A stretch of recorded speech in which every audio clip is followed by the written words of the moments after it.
work as a W-2 employee in an industry, but look at your job there as paid training for the company you're going to start in the fucking future. You know that they make a thing on the end of each show about your tip, okay?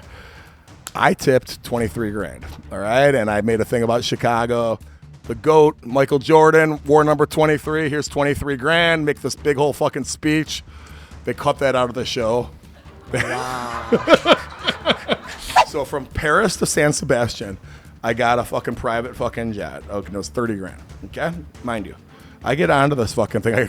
I get claustrophobic.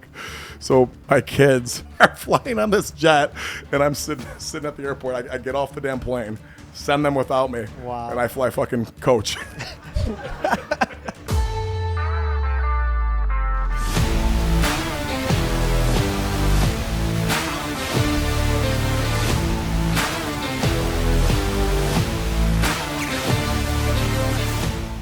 Welcome to another episode of The Experience Podcast. Today, we have a very unique episode with Mr. John Cerasani. We actually flew out to do this podcast at his house in Chicago. So this is something we've never done before. It's absolutely incredible, this episode. And John is as good as they come. This guy started an insurance company in his home from his kitchen counter, and he grew it to an 8-figure business and exited to an institution. And when I say 8 figures, for anybody that doesn't know, that's between $10 million to $99 million. So obviously he knows what he's talking about. He was also a Division I football player, and he got injured and then transitioned to the world of business. So I think it's going to be super interesting for you guys to hear from somebody who comes from the athletic space and then transitions into business. He's a massive human being. This guy's 6'4", 288 pounds. So it's massive. We look like little kids next to him. And lastly, this guy's absolutely blowing up on social media. I mean, he's got hundreds of thousands of followers across all platforms. So you won't want to miss this episode. It's absolutely incredible. Stay tuned. What's up, everybody? We're here with John Cerasani. What up? Thank you for having us. Welcome to my residence. You guys kind of, I said you could come in for a half hour. You kind of took over my whole fucking man cave here, but yeah, we're living here now. I mean, it's kind of fucked up. It's kind of fucked up. There's a whole live audience here too. Yeah, exactly. These are the 2,000% raised members, bro. Yeah, that's how we roll. Deep. Welcome. Deep. Amazing. Yeah. Thanks for coming, guys. Thanks for coming. Yeah. Maybe we'll start there then, I guess. Yeah. Your membership, man. So I've been putting a lot out on social media the last, really took it seriously, I think, the last year. And then last September, a little less than a year ago, I started doing my podcast. And really the podcast was just to promote my book here, 2,000% Raise. Ultimately, what ended up happening was the social media and just the ideology, I think, behind 2,000% Raise kind of became bigger than any real component of it, To give you a for instance, by the time my book actually came out, I started doing all this last August, and by the time my book actually came out, I barely promoted it because everything else had kind of taken a life of its own on. Now, don't get me wrong, people that have bought the book and people that have read it, it's been nothing but great reviews. But for something that started really just to promote my book, it's become so much bigger than that, and this membership's a piece of that. Yeah. And what's the goal with it? What are the next steps? Well, I think that there's a white space currently with growth-minded individuals in the entrepreneurial space, and even people that are business professionals that say have good sales jobs in a business-to-business environment, or they're just successful, making in the 6 figures, but they feel like there's something more. How do you network with other people? We all have trade shows, we all have association groups that we're parts of in our industry, but what is there really out there at all for people to do what I'm trying to do with 2,000% Raise? And that's what it's all about. 2,000% Raise, what the definition of it and where it came from was from me identifying that my job in corporate America was never going to be that fulfilling. No matter what they paid me, it was always going to be out of whack with the productivity I brought in.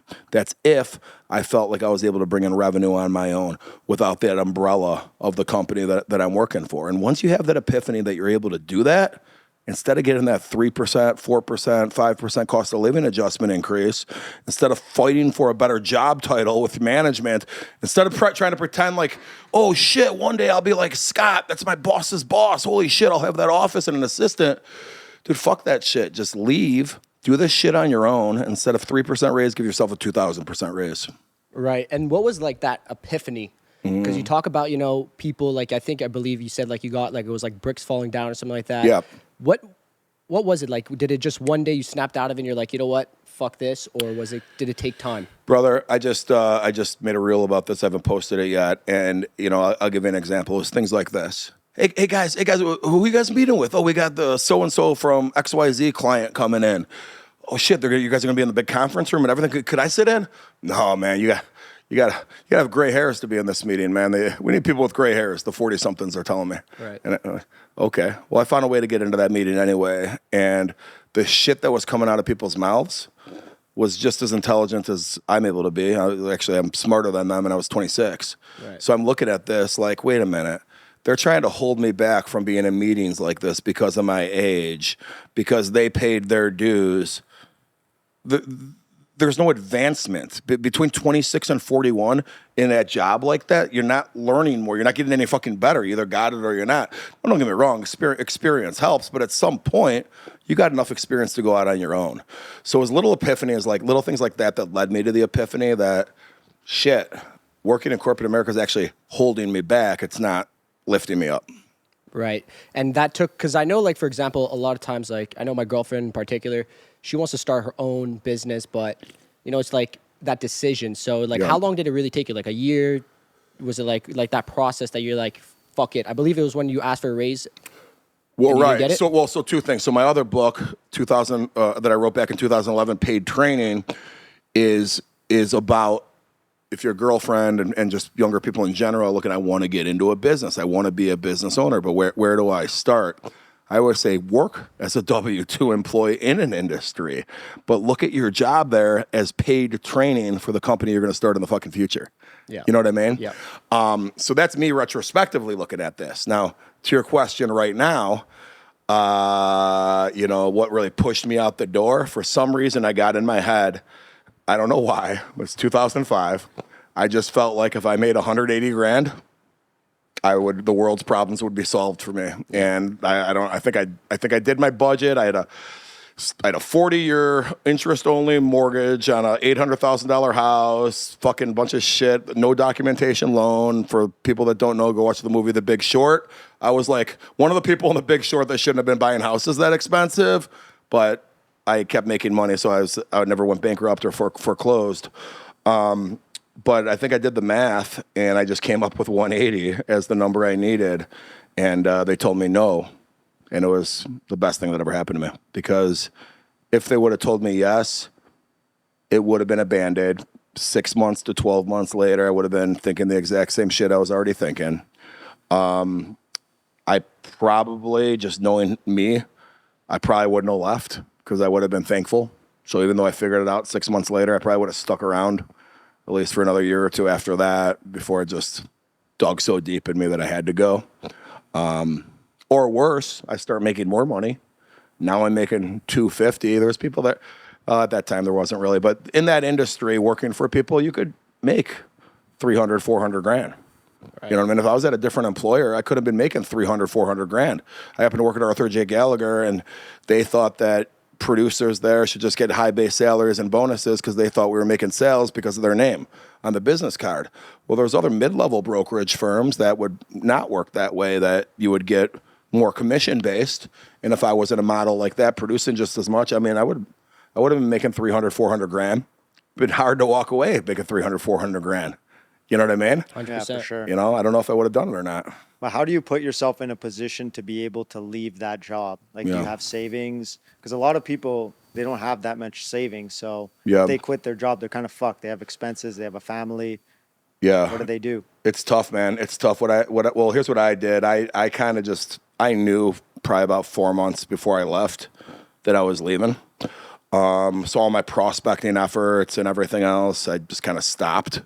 You know what I mean? I was no longer out there promoting myself as an employee of Arthur J. Gallagher. I was still taking care of my clients. I wasn't probably the best employee, but I was just as good as, working half-assed was just as good as most of the people there, in my opinion.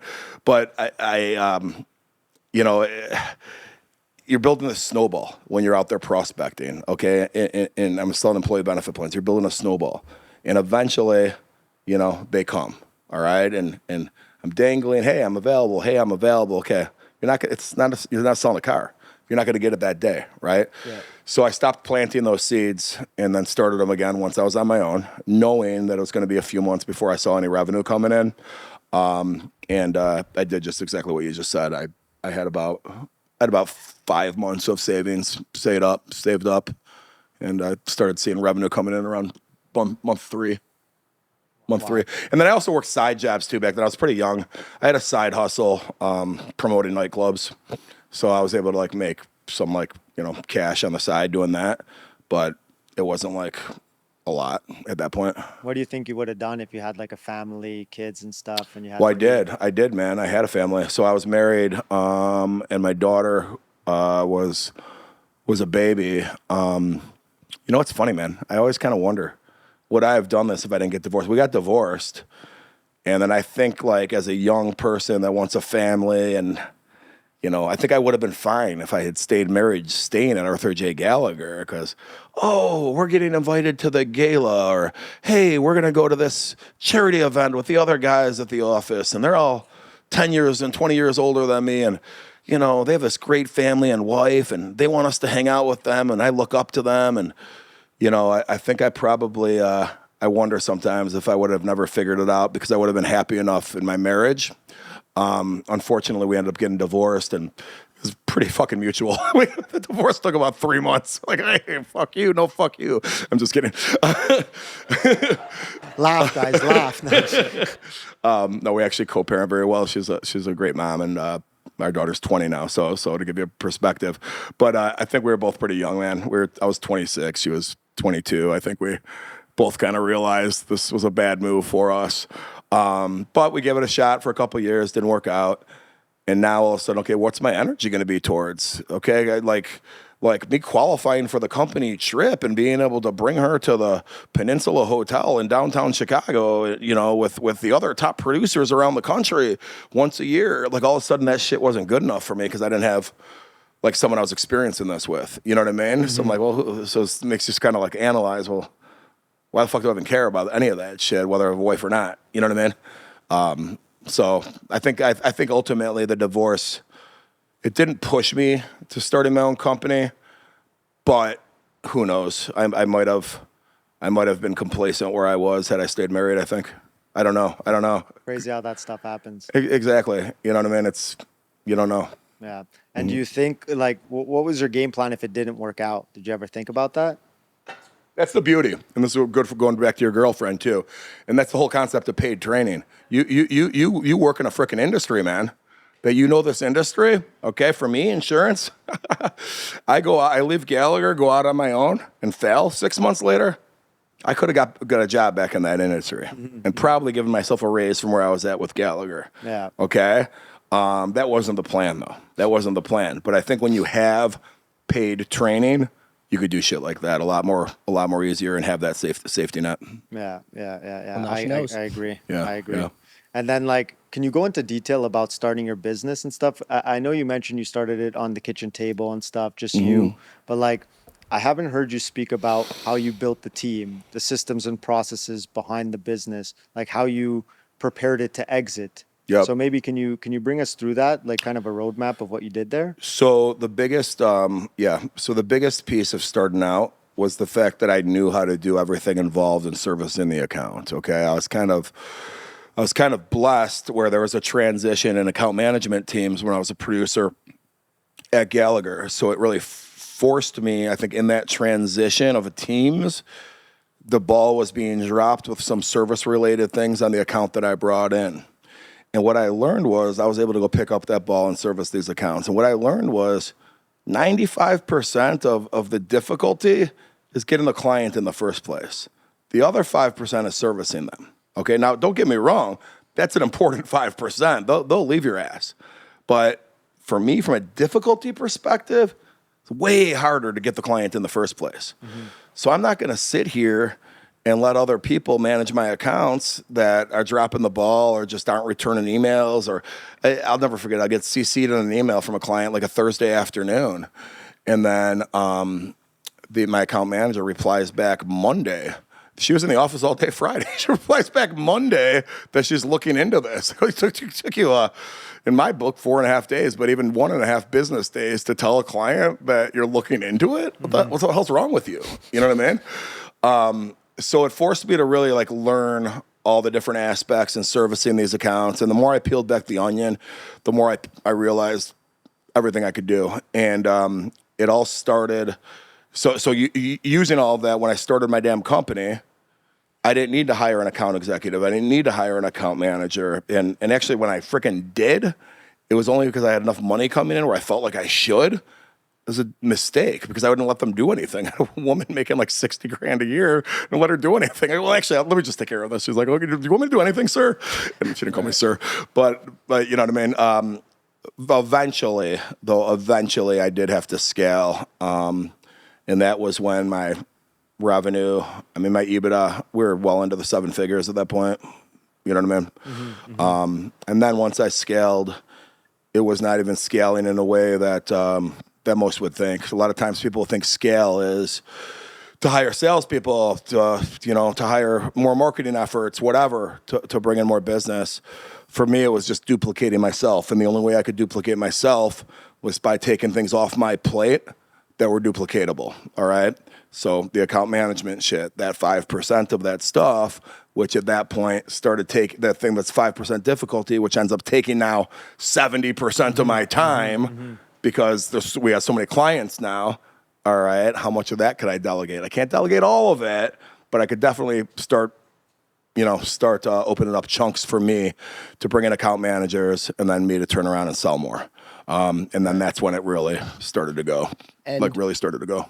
And so you serviced, right? You say college, university insurance, correct? Yeah, employee benefits of the colleges and universities. And is that what you were also doing at your previous companies? Yes, kind of. Okay, perfect. And the reason why I asked is because you mentioned that, the profit was 80%. Like you guys were 80%, whereas the industry average was 30%. Yep. Did you know that starting your business, or was it just like a learning curve? Like, holy shit, this can actually make us more money with more profit. Yeah. So what happened was at Gallagher, I was on their higher education and benefits team. And what I figured out when I was working there was there was no like innate fundamental like value proposition of it. It was just saying, hey, we work on colleges. And they would focus on the bigger universities. So University of Illinois, Indiana University, these big guys. But there's all these other smaller colleges like Millikan University, Elmhurst College, Lake Forest College, little schools like that we could focus on that would be good accounts and actually give them a value proposition that's specific to higher education. So that's what I did. And I actually presented it to the people at Gallagher as, hey, let's focus on this. Like, nah, we don't want to go. We don't want to go to these smaller accounts. I go, okay. They got 500 employees. That's like an $80,000 a year account. Yeah. And they're like, yeah, but we want to get these huge colleges. Well, that huge college with 20,000 people is $140,000 account. So you don't want the 500 one with 80 grand because it's kind of the scale work different when you're in this space. So I just decided, like, fuck it, I'm gonna do it myself because I saw something that they didn't see. And then once I did that and developed this niche just on benefits on my own for colleges, they started lining up down the street. They really did. And that's why my profit margin was so much better than everybody else's, because every other benefit brokerage firm has to grow by like bringing in salespeople. And if I'm going to bring in a salesperson, I got to pay them commission. So let's say that commission is 40%. I'm going to pay you 40% of the revenue you bring in. Well, the innate problem is if that person's fucking good, they're going to do what I did and quit and do the shit on their own. So what I got to do as the employer then is pay you 40% and also put all these resources around you to make you think these are important. You know what I mean? That 5%, I'm going to make it seem like that's like 90%. Okay, make it this. You have a senior account executive. Look at this person's title. Look at this technology platform we have, all this shit, right? And I didn't have to do any of that shit. All that stuff does, the 30% building these teams and everything cuts into that margin so so drastically where I was able to just bring in freaking clients because I was able to bring in clients with my niche. You know what I mean? Yeah. So that's why. And it's more like, it's actually lower than what you said. It's 17 to 26%, I believe, is the profit margin average. And I was at like 80. Wow. Yeah. Fucking solid. Wow. Yeah. And did you end up ever building a sales team, or it was really just you with people around you helping you? Brother, I tried a couple of times. So I just told you how I scaled with the account management people. I tried a couple of times bringing in salespeople, and that's the biggest damn problem, bro. The problem is, like, okay, if you win and you get someone that's good, okay, why are they going to stick around? They're going to do what I just did to Gallagher and go out on their freaking own. All right. And you get somebody that sucks, you're wasting your time, you're wasting your breath. So you got to find like this, like, moderately good person, you know what I mean? That doesn't have the entrepreneur, you know, and I tried a couple times. I had a couple people came in and it just didn't work out. And I'm like, you know what? I'm done with salespeople, because every second that I was spending with them was a second I was being taken away from me, you know, being what got me here. So that's when I shifted it to just all account management. Wow. Yeah. Now, if you talk to these private equity people and business people and MBA people, they don't understand what I just said. They're like, well, you would never scale then. You're going to come to the fucking blah, blah, blah. Listen, dude, come to my fucking house. Look at my fucking pool. All right? That's what I'll fucking tell them. Okay? Seriously. I'm not fucking kidding. But when you exited, you were literally just you. You were the only salesperson in the Salesperson, organization. yes. Wow. Yeah. Wow. Yeah. Well, what confuses me about that is because when I think about exiting a company, or when I've heard anybody else speak about it, they're always saying, like, you got to remove yourself from the business. But what you're saying is you were literally the only salesperson in the business. So How did you sell? So I was blessed with, so it's business to business sales, and every client was worth a good chunk of money. Okay. So, listen, everybody has to do that to scale, and they're absolutely correct usually. I'm different though, because I had a service platform. We were the university guys. Nobody else was really doing it. Gallagher and some other people were saying they were doing it. They weren't doing it, and they weren't going down to the size of clients that I was doing it for. Okay. So if someone's listening on the outside, they might be, well, because those are little shit clients. No, they're not little shit clients, because Gallagher is working with them if they're at manufacturing firms that only have 500 employees. But for some reason, if a college has only 500 employees, it's too small for them. It doesn't make any fucking sense. So I was able to figure this out at 26 fucking years old. They're missing it, man. They're missing it. So me to go out there with this value proposition, I'm at every fucking trade show, every CFO, every HR director at every college in this space, really either knew who we were or knew of us.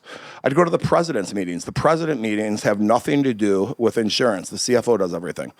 But I would go to the president meetings and I'd introduce myself to presidents at different universities. Then they'd go back to their campus after the meetings, and they'd tell their CFO, hey, I met this guy, John Cerasani, at this conference. And then the CFO would say, oh, John Cerasani. He's that fucking college insurance guy. You know what I mean? I got out there. You know what I mean? So people were doing shit that I wasn't doing. So I guess you could call it, when I put it that way, I guess you could call it creative marketing. But a plan and shit, dude, you got to actually execute this shit and be, talented enough to do it. Yeah. And nobody gave you a blueprint at all? It was just trial and error, or you sitting down, coming up with ideas and executing? No, yeah, pretty much. No one ever gave me a blueprint. I never had a mentor or anything like that. That's insane. Yeah, it sounds kind of fucked up. Yeah, because you have a very entrepreneur mindset in a way. Yeah. Was it growing up, were you entrepreneurship at all, or just stumbled upon insurance? You knew the business inside out, saw a problem, Yeah, and kind of just fixed that problem. dude, I always had side hustles my whole life, man. Even junior high and high school, I'd be doing poker tournaments at my house, which seems like cliche. It seems like cliche now.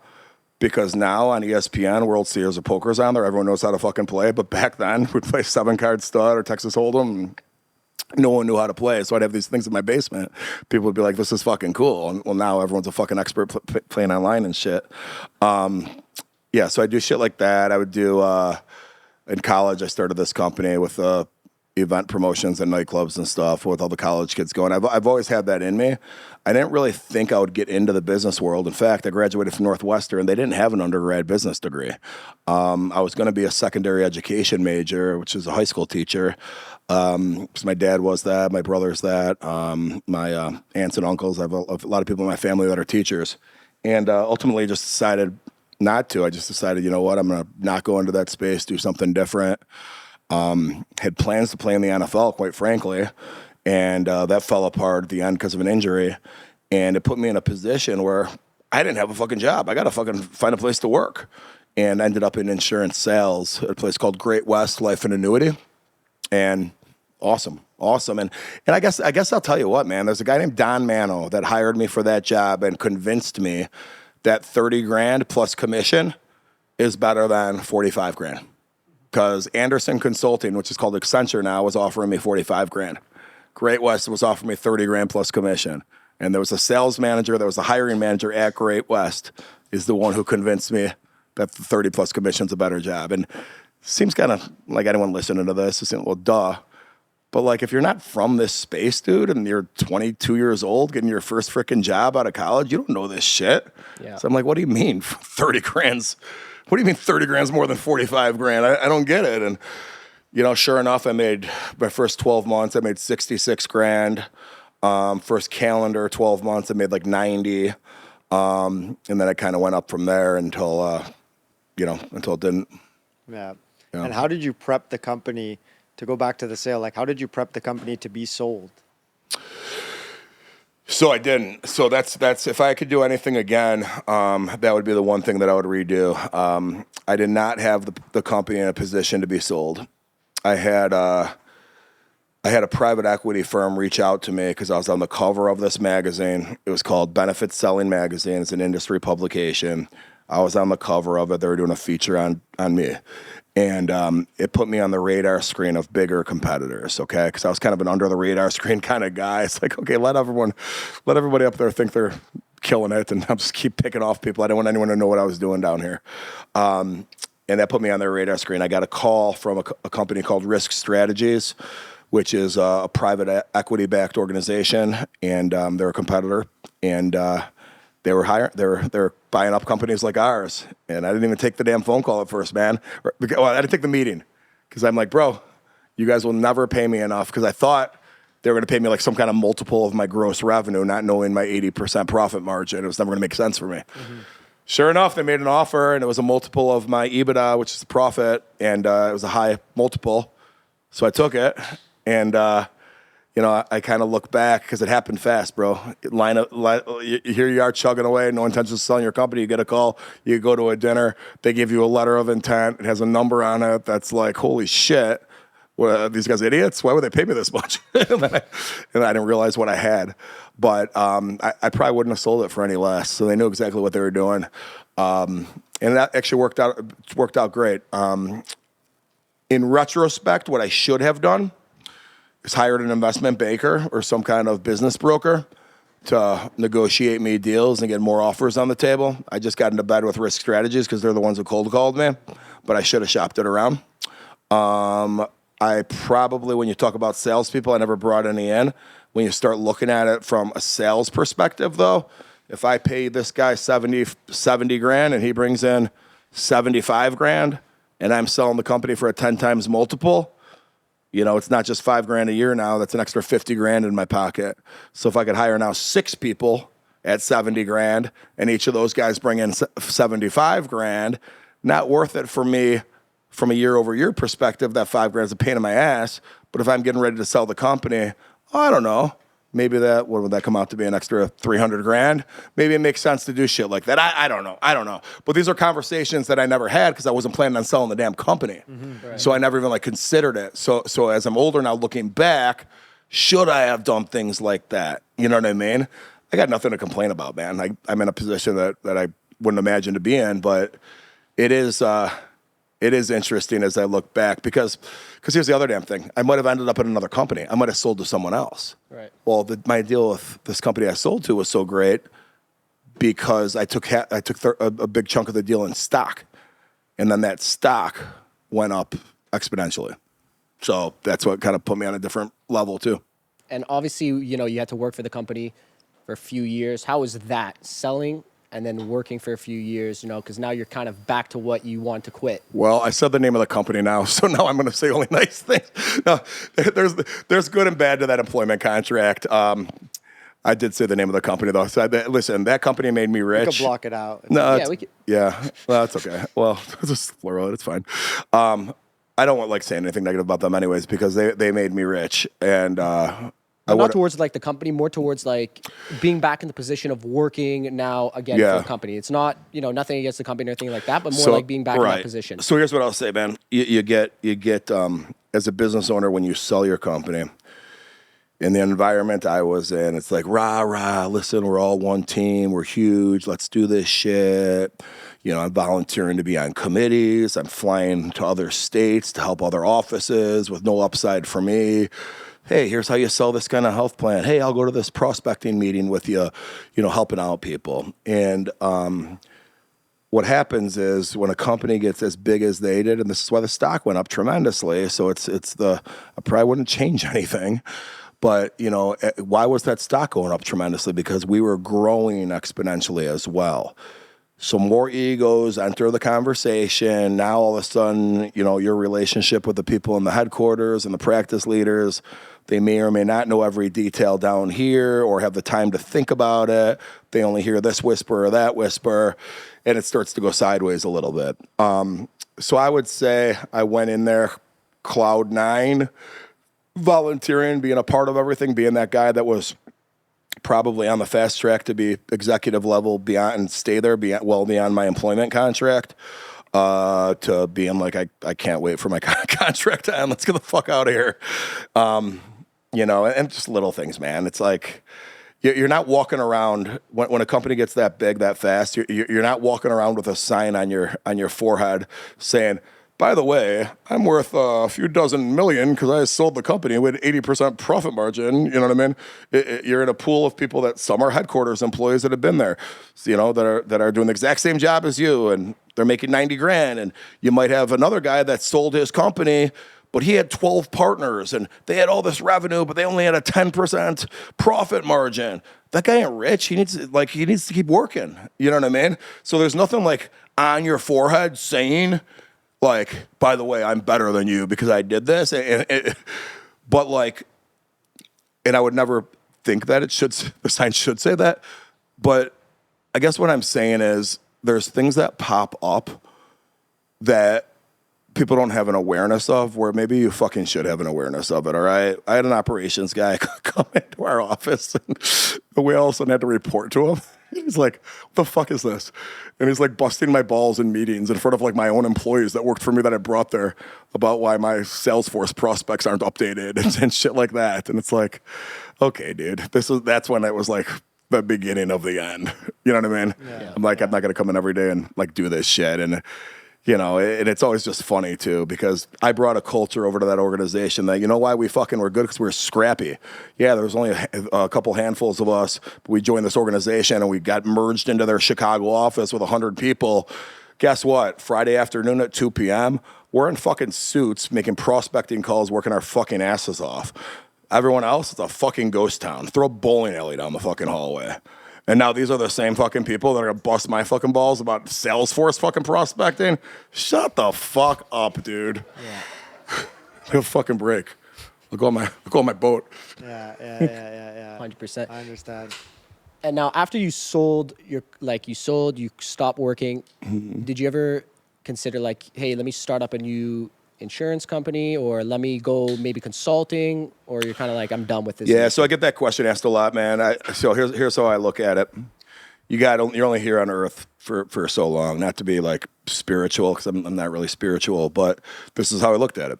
I go, listen, how much of my life did I just dedicate to this boring ass industry that no one likes to talk about? You think it's exciting to talk about the Affordable Care Act and Obamacare to people? Like, people don't want to talk about this at dinner conversations. You know what I mean? Right. It's not exciting. It was super lucrative for me. The private equity piece buying me out is interesting to talk about.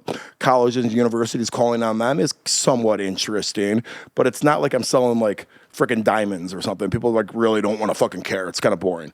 So I made more money than I probably should have. I was fortunate and opportunistic with the timing. And I just looked at it like, okay, I could sit 2 years out now and I could copy and paste this and start again. And, let's say I wanted to get, I don't know, maybe another not even as big as before. But say I wanted to get another $10 million. Build it up to $1 million EBITDA. I probably could do that in about a year and a half. Turn around and sell it to private equity. Boom, there's my other 10 million. But now I'm gonna have to work there for 5 years too. And now, okay, so 2 years after I sold, let's call it 2 years of building that, and then 5 more years. That's 9 years now that I've either waited to be back in insurance or was back in insurance. And that would have put me now at 51 years old. Not that 51 is, that old, but it's like, okay, now I'm in my 50s. I've given so much of my damn life to this shit. So I want to do something different. I decided instead of doing all that, I decided to get into spaces that I haven't been in before. And I'm doing that as a venture capitalist. A lot of fun, interesting founders, interesting projects I'm involved in. And then combining that with what I'm doing with 2,000% raise, because quite honestly, I didn't really realize until a couple years ago that my story with 2,000% raise and everything I've just talked about it is unique. There's a lot of people out there that are out there raising money and trying to start the new technology, and some people hit it or whatever, but it's very few people that actually quit their job when they're on their fast track, shifted, did their own same thing from their kitchen, and then sold the company to a company that's very similar to like the one that they had quit 10 years earlier. You know what I mean? Yeah. It's kind of a cool story. So I think sharing that message, it's a lot more fun. I'm not making the money I was making when I was building Northwest Comprehensive, but and I might never make that kind of money again, but that's okay. And why angel investing in particular? Well, I'll tell you what, man. This angel investing shit, I got to tell you, man. We'll ask me again in 5 years. I might not say I'm an angel investor. Right. I might say I'm a later stage investor, because the angel investors get in when these are early companies. And I said yes to a lot of shit early on, brother, that I probably shouldn't have. And there's slide decks coming to me back and forth. I was getting all this attention. I just assumed everyone had the business acumen and wherewithal to make their companies work like I did. And you find out fast that people could have good ideas, but they might not be able to execute what they're trying to do in a business. Yeah. It's two different things. Yeah, for sure. And what else have you learned? What are some of the lessons from the mistakes that you've had with businesses that you've invested in? Well, just I've learned how expensive shit is. People try to penetrate certain markets, namely social media. And you got to spend so much freaking money. You're not going to have some alternative to Instagram or some shit and expect it to work or even coexist with the big social media platforms without dumping a ton of capital in there. Same is true for alcohol. There's a lot of brands that come out for alcohol that, dude, no way. So yeah, we only need $400,000 and we're going to try to get it from 8 angel investors to get $50,000 each. Okay, cool. And then what? Well, and then we're going to get distribution and we're going to all make millions. Okay. Well, no, you're not. Who's going to buy your fucking product? It's $400,000 to get you to the product. Now, how do you get people to fucking buy it? You know what I mean? Yeah. Now you're talking tens of millions to actually penetrate a market. Well, listen, all we need is 1.5% of share of the tequila marketplace. Oh, really? That's all you fucking need? Let me know how you can do that. It's not going to happen. You know what I mean? Yeah. By someone posting on fucking Instagram. Someone told me the other day that this rapper, Riff Raff, they have pushing their coffee, and he's fucking cool from what I've heard. I don't know who he is, but I guess he's pretty fucking cool. I go, do you really think Riff Raff making Instagram posts is going to penetrate the coffee market for you guys? Is that what you guys think? It's kind of... Anyway, but 4 years ago or 3 years ago when I first started off this, I'd be like, great idea. Here's $200,000. Yeah. And what are some of the things that you teach them, these people, or what's some of the criteria you give them to build a sustainable business long term?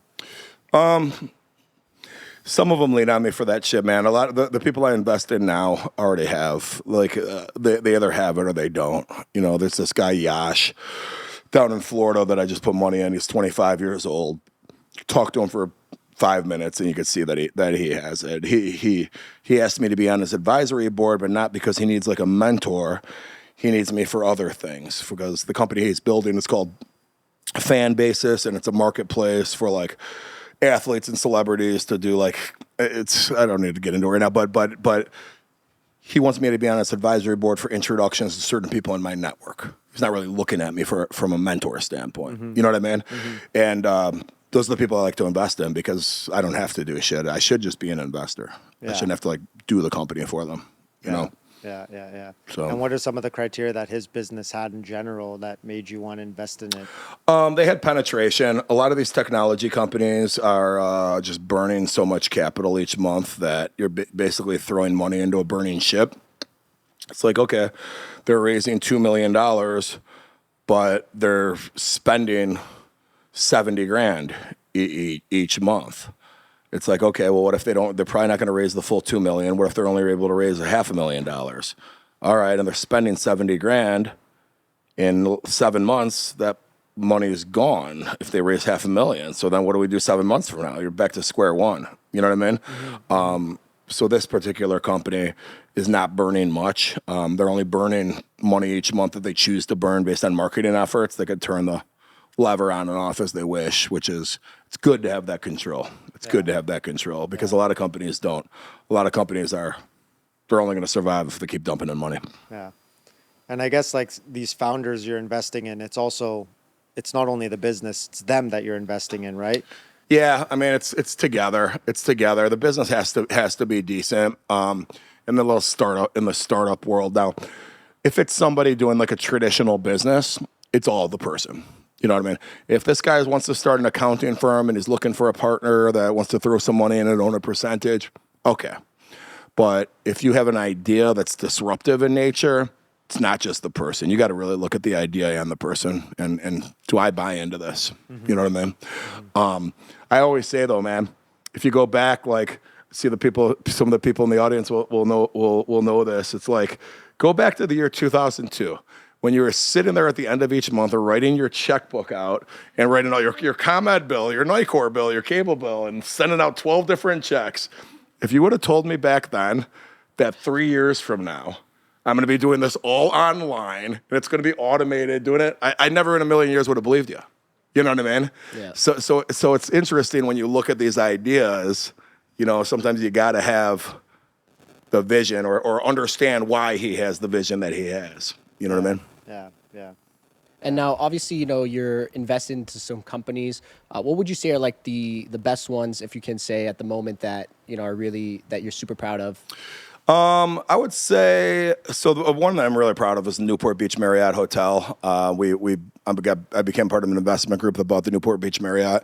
We just reopened it as the Via Hotel. It's in Orange County, Newport Beach. That's fucking cool. That's awesome. It's a feather on the cap because it's there. You know what I mean? It's like, here it is. I own part of that, you know? And both my parents are passed away now, and we went on vacation there a couple times when I was a kid. Nice. So it's kind of cool that I like own it now, you know what I mean? Other than that, there's a lot that are just these early stage ones, man. It's literally shots in the dark, and you hope one of them go in, man. You hope one of them go in. I could tell you I'm in some really cool things right now with some celebrity founders. Aaron Rodgers, and two different deals with him. Kevin Durant, the basketball player. The actress Ashley Greene has a really cool women's healthcare product that's subscription based. She was in the Twilight movies. She's really become close with her and her husband over the years. You know, it's like one of these are going to hit. They're not all going to hit. We know they're not all going to hit. Yeah. You know what I mean? It takes one. You feel bad for the founder for the ones that it doesn't hit because for that founder, that's all he has usually. Yeah. You know what I mean? That founder doesn't have 30 like I have. I only need 4 of them to hit out of my 30. Yeah. Because 2 of them are going to go like this. The other 2 are going to go like this. You know what I mean? And it's to make up for all that. Yeah. You know, that founder, that's it. Exactly. And how are you getting in the same room as these big people like Aaron Rodgers, the other people you're mentioning? The podcast has helped out a lot, but I actually owe a lot to. So Aaron Rodgers' business partner is a guy named Ryan Rotman. He was in a lot of movies and stuff when back in the day. Him and I hooked up in LA and just really hit it off big time. So me being friends with him kind of put me in different circles within Los Angeles. And what's interesting about Los Angeles is if you're not full of shit, they like love you. If you're gonna actually like do something, okay, I might invest in your company. I actually do. They're like, holy shit, someone in LA that's not fucking full of it. You know what I mean? Mm-hmm. So that helped me out a lot. And I think the circles have just collided rather quickly in Los Angeles. You know, I talk about like all right, man, why did I even leave Chicago? I didn't leave Chicago. I'm still here. But like going to Los Angeles opened up this whole little floodgate of new opportunities that I just hadn't had here. You know what I mean? There's different levels of wealth out in California. You know, I'm friends with a guy, his family's, I won't say their last name, but let's put it this way. They own Kettle One. They own Kettle One. Like you're not bumping into that in Schaumburg. You know what I mean? Yeah. So it's not that it means everything, but I'm just saying like, there's a lot. That's one example of many that I could say right now. And once you get in these circles out in California, you start learning from these people. Holy shit, I never thought of that. Wow, your family's 12 generations in the business. How did you keep doing this? You know what I mean? So just I think by putting yourself in these circles and being a being a legit person, just it's been everything for me. Yeah. And now it's just growing organically, or are you going out of your way to ask for referrals or meet new people or join masterminds or invest or take people out for dinner? Well, I'm doing this thing that I'm doing right now with the 2,000% raise. It's kind of like a mastermind, I guess you could say. Yeah. And then I'm having people from my network kind of make appearances and be parts of it. You know what I mean? Like some Hollywood actor, NFL athlete is probably not going to be a member that's actively engaged, but hey, we're having an event in Vegas in October. You mind coming by and saying a few words or coming to our cocktail reception the night before? I'm kind of looking at it that way right now. You know what I mean? Yeah. So this is really what's building your network and what's been building your network, the membership, the podcast, the books. Yeah, I think so. I think the membership is going to just get bigger, and that's going to be something where our members are people that want to be members. They're people with a certain mindset. And as we grow, the speakers that I'm able to get, even if I'm not already friends with them, are going to be more than willing to come to it because they know who that audience is. Okay, wait, who's the audience? Oh, fuck yeah, I would love to come present to them.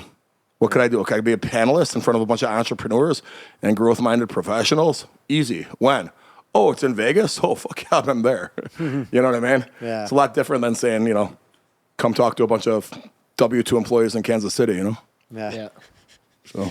And I also wanted to ask you about the show that you were on. Okay. It's funny because our girlfriends know it. I didn't watch that show, but I guess it's a lot of women watch that Life show. Below Deck or something like that? The Life Below Deck? Come on, buddy. Below Deck. Below Deck. Come on. Below Deck. My apologies. By the way, they have this light on in here, and it's 94 degrees in Chicago right now. It's so fucking hot. Don't look at it, man. Don't cut this out. Keep it in there. Below Deck was awesome, bro. Below Deck was awesome. Could someone get me a beer? Yeah. Thank you. Thank you. No, Below Deck was awesome, bro. It was awesome. I got invited to be on. I got invited to be on Below Deck. Actually, a friend of mine's family is part of a sports franchise, okay? And they're always asked to be on. And I'm friends with her, and she's like, dude, my dad will never do this. You should check it out. She forwards me the email. And I go, what is this, like a secret society of like rich people on this email thread? Like that you're invited to be on like TV shows and shit? What is this shit? And I've come across it before on TV. And it's an interesting show when you're channel surfing. It's like, what? You kind of like get engaged with it. So I put my name in the hat, and sure enough, they called me immediately. We're on a Zoom call. Now I got to tell you, you got to agree to certain shit. So the audition process is not like that intense. It's not like you're trying to be on The Bachelor or something like that, okay? Because here's the thing. You got to go on their dates. You got to go to their locations. You got to agree to be filmed the whole time. Oh, and by the way, you got to pay for the motherfucker too. You still got to pay for it. So it's like the pool of people willing to do this is very slim. It's not cheap. So it kind of worked out. It was May. It was April. I had a trip already planned for June and July with my family. The dates that they had proposed lined up in Italy. I was already supposed to be somewhere else the following week. So we took a 2.5 week vacation, made it a 3.5 week vacation instead, put that on the front end of it. and had a blast. And I get a lot of street credit from that show, man. And it's not like before, dude. Back in the day, you know, okay, it's on once, there's a rerun or something. This lives in forever now. Yeah. Because it's streamed, dude. Like to this day, to this day, it's only been a few months, but I'll get like a random DM. Hey, just saw you on Below Deck. You know what I mean? Because someone binge watched it on Sunday, you know? Yeah. So it's really helping. It's really helped build your personal brand, I guess. Listen, anybody that's on that damn show, all right, they tip at the end. And you know that they make a thing on the end of each show about your tip, okay? I tipped 23 grand, all right? And I made a thing about Chicago. Hey, we're from Chicago. The GOAT, Michael Jordan, wore number 23. Here's 23 grand. Make this big whole fucking speech. They cut that out of the show. Wow. They cut that out of the show, but it just has me tipping 23 grand, which is a pretty baller tip for that show. So people don't know why. They just think I randomly tipped 23 grand. I'm like, all right. I'm like, I'll take it. Did you rewatch it after and see what their Oh, opinion God. was Well, on your dude, tip? I was fucking dating somebody else. So it came out. Wow. It came out in May or something. Yeah, it came out, I think, in May. And we filmed it the freaking previous July. So my relationship status had changed. So it was a little awkward. Did you watch it together? No, me and my person don't talk. We block each other. I'm just kidding. No, I heard through the grapevine that she had friends over and watched it. So I think everyone made light of it. I think it was fine. Okay. But the whole time I'm just watching, I'm like, because we had a couple arguments on the show. I'm like, don't make a fucking thing about me and her arguing, and don't make us too like lovey-dovey or whatever, because I know it's gonna be out there forever. And they didn't. I think everybody looked well. The show decided to focus mainly on my son, Jacob. He came across very good on the show, and as much as a douchebag they tried to make me seem like. My son is a reflection of me, and I think ultimately that saved any douchebagginess for me. Yeah. You know? Yeah. I actually wanted to ask you about that too. Like, do you think that, you know, having exited a business so young and being kind of, I guess, semi-retired and not working as much, at least not working in the daily grind, do you think that's going to influence your son or your kids to work less? Or I don't know, man. I don't know. We'll see, man. We'll see. I think me exiting the company and being an entrepreneur has put me in a position to do certain things that I wasn't able to do growing up. And I try to base it on experiences for my kids. You know, even before I exited, I was making a lot of money. I took my daughter on a safari to Kenya when she was 10 years old. And I mean, it's a fucking experience that we're both going to remember forever. You know what I mean? But, you know, my dad was a high school teacher. My mom was a preschool teacher for the Park District. And, you know, we would do nice things because my dad would save up money every couple of years. And we did Newport Beach for a vacation, went to Hawaii one year, whatever. But, you know, we were, you know, on a budget and stuff. But it's kind of nice to see. It's kind of nice doing stuff for my kids. So hopefully my kids kind of gravitate to wanting to do that for their kids. Yeah. You know what I mean? Yeah. I think my son's probably on that track. My daughter needs to be. So every once in a while, I got to pull my daughter aside and say, Stasia, this is not your money. It's my money. Okay. There's a Drake song called Money in the Grave. I go, my money is coming in the grave with me. It's not your money. All right. So we'll see. And what are some of the lessons that you instill in them? I mean, dude, I'm just be good people, man. You know, I think somebody asked me, I was on Sean Kelly's podcast recently, and I don't even know how this came up, but he asked me if I was like a bully in high school. And I think he picked it up from Instagram that people were painting me to be like a bully. And dude, I was always like the opposite, man. I was always the opposite. I'd always kind of help the weakest person. You know what I mean? And being like a star football player and all that shit, I think, you know, people didn't always expect it from you. So that's kind of how I tried to always carry things out. And I think my kids do a pretty good job of that. One of my daughters really good friends with a girl in the neighborhood that has Down syndrome. You know what I mean? I think there's a reason, you know, I think I've raised them the right way. Yeah. So that's the most important thing for you, I guess, not the money and all that stuff. 100%. Yeah, 100%.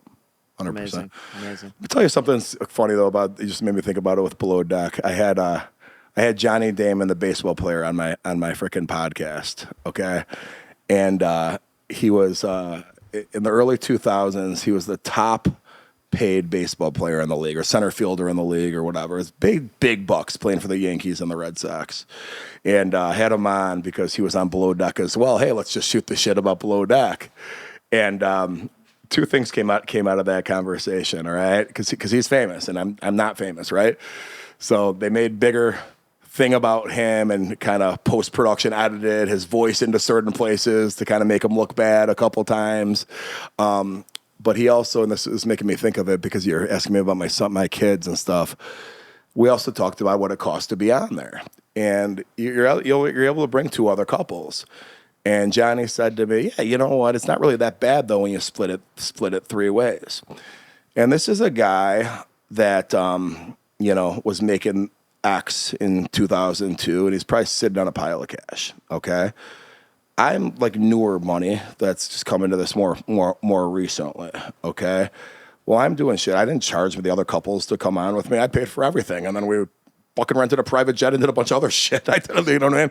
And it just kind of like makes me think, okay, am I going to learn something 10 years from now that the Johnny Damons of the world might have already figured out or whatever, you know what I mean? Mm-hmm. So just when you look at principles, sometimes, that experience I did with my kids last year was awesome. I don't know if we're going to, the Below Deck portion is fine. We'll probably do that again if they ask us, but like the whole thing, how much money was being spent on these experiences and everything else. Cause at the end of the day, man, I gotta tell you, bro, it's like, we stayed at the Le Bristol Hotel in Las Vegas. My friend Brian came with us, and it's me and my kids. Dude, that fucking bill is $50,000. We stayed there for 6 days. Are you fucking kidding me? $50,000. Okay, I could almost guarantee you, my kids, and I know Brian definitely fucking didn't give a fuck that we stayed at Le Bristol. We could have stayed anywhere.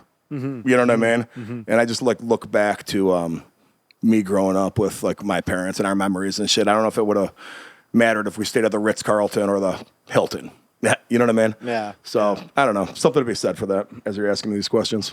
Yeah, yeah. Would you say that was like the most expensive thing that you did when you got your money or not really, no? Well, I thought you were going to ask me about that vacation. Dude, I spent so much money on that fucking vacation. Like, it's like... Was that like the most... Let me tell you something. Yeah? Okay, so from Paris to San Sebastian...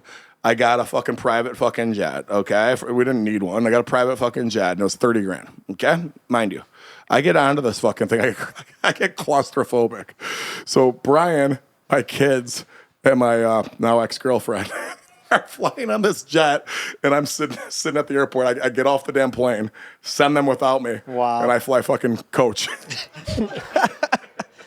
I get there 9 hours later. They're telling me about San Sebastian. John, you got to see this. I'm like, thanks, guys.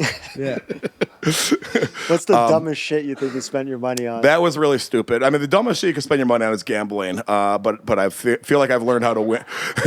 I feel like I've learned how to win in gambling now, though. So it's all coming back. But as a true degenerate would say, right? No, I think I think private air is dumb, especially as I've discovered. If you're claustrophobic, it makes very little sense. This is not fun. I like nice hotels, man. I was just saying it because you were asking me about my kids. I really enjoyed staying at Le Bristol. We had the governor's suite, dude. That place was freaking nice, man, and it was cool. I'll remember it forever. But I guess what I'm saying is my kids did not give a shit. You know what I mean? Yeah. I feel you. They'll remember it though. And one day they'll look back and they'll be like, "Wow, that was cool." I think so, for sure. Yeah, sure. Yeah. And then maybe we could discuss a couple of like funny stories. Like I love that story you tell about Kevin Durant. Can you tell that story again? Yeah, so we're in the Bahamas. It's 2008-ish, I'm assuming, and I'm playing craps at the Atlantis. And there's this dude playing next to me at the craps table, and I get hot on the craps table. All right, now when you're in the Bahamas, it's not like Vegas where there's a million gamblers. There's only so many people that are like craps players. So and no one plays during the day. It's nighttime. So 8 p.m. every night, go down to the craps table. So there's a finite amount of people playing, and if you're there on vacation, everyone's going down the same night. Okay, at the same time each night. So the first night I get this hot ass freaking roll, and these two like younger African American guys that are just giants, okay, are at the end of the table, and I'm on a hot roll. All right, I keep winning. So for the rest of the trip, they want to find me where I'm at and play at my table. All right, where John at? John's right here. So they're coming over, okay? Now I start noticing people are coming up to this guy and taking pictures with him and shit. And you could tell he's somebody who's like 6'10", and you could tell.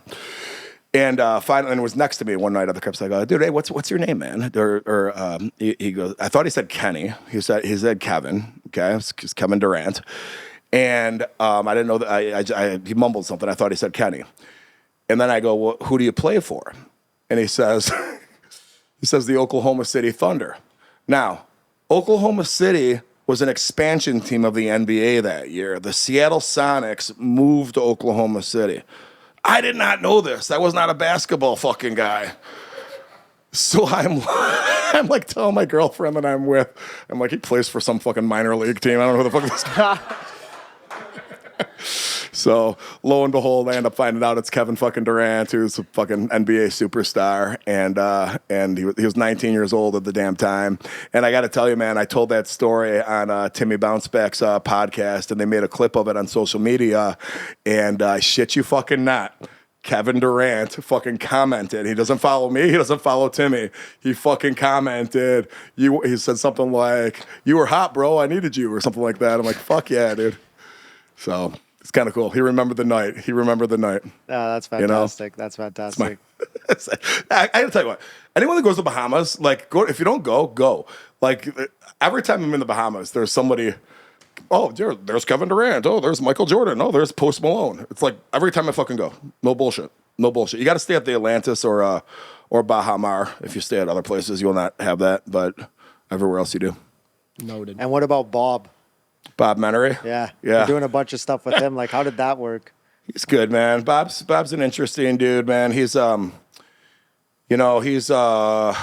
think he kind of looks up to me as a kind of like advisor or mentor, but at the same time, he doesn't listen to shit I say, so I don't really know. I don't really know how that works. The nature of our relationship, he was on my podcast, and we kind of hit it off. So the nature of our relationship was, this doesn't work if we're not friends. We became friends pretty quickly. I came out to Boston. We hung out all weekend and whatever. We definitely are the same kind of guys that get along. And then I think Bob, had a kind of a vision where, hey, man, you're the successful business people. He's a business person. Bob's had kind of a rough 12 months where he left the Full Send podcast and he's going through some lawsuits and, he's maybe questioning a little bit his, his business acumen maybe a little bit, and he's trying to surround himself with people maybe he could learn from. And then for me, I'm trying to grow my social media, and Bob could help me out there, obviously. So I think we kind of looked at it like a little bit of a trade back and forth there. But it's kind of turned into, he doesn't listen to my advice, and sometimes he tags me, and I'm like, Bob, untag me. so I don't know if it's coming out is exactly how we want it to be, but we get along. We talk probably twice a day. He's a good friend of mine. Nice. So we'll close it up on this last point I wanted to discuss with you. I'm sure everybody knows you because of your stories. Mm-hmm. They're blowing up because you're calling out people. You're being aggressive. You're yelling. You're shouting. Like, do you feel bad about what you say to people? Is it tough love? Is it like, what's your goal with those things? Or you're just having fun and posting? Here's the thing. No, man, I'm not yelling at anybody. Well, the only time I yell at people is when I come at like the haters, when I'll post their comments up there and come at that.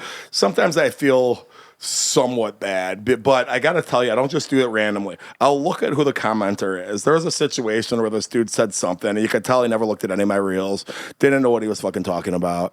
He saw one probably, and I looked at him, and he was holding his kid, and the guy had tattoos all over him, and from a couple of his posts, it looked like he was, fighting for custody of his kid with his ex. And I'm like, you know what? No, but what he said, he was a fucking asshole with what he fucking said, though. So I post that one, but I blocked out his name. I didn't like say who he was. You know what I mean? Mm-hmm. And then whatever. You know what I mean? And then he actually ended up seeing it and DMing me, and I think we ended up following each other. But exactly. I really don't try to pick on people and be mean to them. The ones that are general speaking. Listen, man, you're gonna unfollow me fucking quick if you're offended by it, because all I'm doing is spelling out in corporate America that, you know, for me to say to 109,000 people or 110,000 people, hey, when is this gonna air? Next week? Whenever you want it Well, to. if it's aired next week, it's probably 114,000 by the time this airs. I'm just kidding. Hey, your boss isn't your friend, all right? They're gonna fire you. Or excuse me, they're not going to be loyal to you. They're only your friend in the context of you working for them and kissing you're doing a good job. Well, no, but we go to hockey with our kids and we go to happy hours and he showed up for my mom's, services. Not your friend. Okay? They're not going to be loyal to you, dude. They're not going to be your friend in a way that if the company is starting to fall and it's their ass or your ass, they're not going to give you that heads up, you know? And I say that's part of the pitfall of being a W-2 employee. Now, if people get offended by that, like they think it's a personal attack on them that I'm saying that, I don't know, man. I don't know. I got to tell you what, man, my uncle's a cop. I got police officers that are union employees that message me, hey, dude, we love hearing your shit because it promotes the side hustle. We want to be entrepreneurs when we retire. A lot of us are side hustling. I got teachers that say shit. Now, you got other people that, hey, dude, fuck you. You're coming down on the working man. What am I coming down on the working man for? Where? When? When have I ever come down on the working man? Ever.